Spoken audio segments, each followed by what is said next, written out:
வணக்கம். அனைவருக்கும் வரலட்சுமி அம்மனின் நல்வாழ்த்துக்கள். இன்றைக்கு எங்கள் வீட்டில் நான் எப்படிலாம் அலங்காரம் பண்ணி பூஜை பண்ணியிருக்கின்றதை வாங்க பார்க்கலாம். ஃபஸ்ட்டு வாசப்படியில் நல்லா மாயிலை தோரணெல்லாம் கட்டி பூத்தோரணம்லாம் கட்டி வச்சுருக்கேன். அதுக்கடுத்து பார்த்திங்கன்னா எப்போதும் போல் அந்த குத்து விளக்கெல்லாம் ஏற்றி வச்சு அதுக்கும் நல்லா பூ அலங்காரம்லாம் பண்ணி வச்சுருக்கேன். அழகாக அதெல்லாம் பண்ணி முடித்ததுக்கப்புறம் சைடில் அந்த மணப்பலகை ஒன்று இருக்கு இல்லைங்களா, பூ போட்டு அதுக்கும் பூ அலங்காரம்லாம் பண்ணி அதுக்கடுத்து அம்மனை அன்றைக்கே அம்மனை வீட்டுக்கு வரவழைச்சி எல்லாம் ஸ்தாபனம் பண்ணியாச்சு.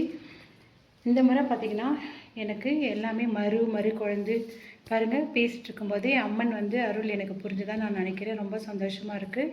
தாமரைப்பூ கீழே விழுந்தது, தாமரைப்பூ கிடச்சிது, அதுக்கடுத்து தாழம்பூவும் கிடச்சிருக்கு, மறிக்குழந்து செண்பகப்பூவும் கிடச்சிருக்கு பாருங்கள். நல்லா வாசனை பூக்கள் எல்லாமே கிடச்சிது.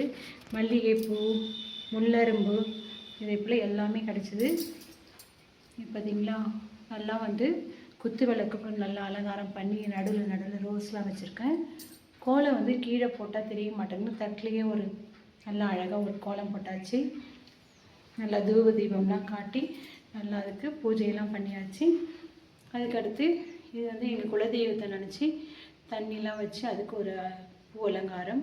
அதுக்கடுத்து முளைப்பாரி வச்சுருக்கேன், அதுக்கு ஒரு பூலாம் வச்சு ஒரு அலங்காரம் பண்ணியிருக்கேன். அதுக்கடுத்து நோம்பு கயிறு எங்களுக்கு சிகப்பு பட்டு கயிறு தான். அதெல்லாம் காதோல கருகமணி, சீப்பு, அதுலேயே செண்பகப்பூ இதெல்லாம் வச்சுருக்கேன். அதுக்கடுத்து எல்லா விதமான பழங்களும் வச்சுருக்கேன். அம்மனுக்கு பிடிச்சமானது மருதாணி இலை சொல்லுவாங்க, அதையும் வச்சுருக்கேன். எல்லா விதமான பழங்களும் வச்சாச்சு.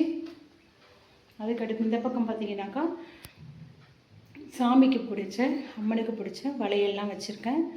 அவங்களுக்கு வளையல்லாம் வரவங்களுக்கு எல்லாம் வச்சு கொடுக்கறதுக்கும் எல்லாம் செட் பண்ணி வச்சுருக்கேன்.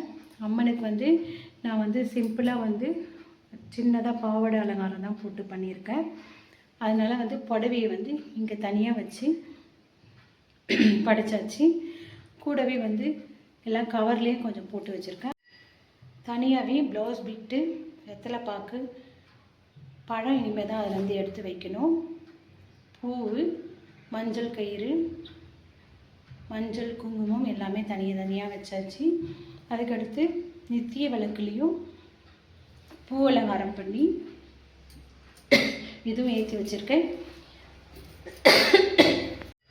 இன்றைக்கி எனக்கு கொஞ்சம் ஹெல்த் இஷ்யூன்றதால நான் எப்போயுமே 5 விதமான நெய்வேத்தியம் பண்ணுவேன். எனக்கு ஹெல்த் இஷ்யூன்றதால நான் இன்றைக்கி 3 நெய்வேத்தியம் தான் பண்ணியிருக்கேன்.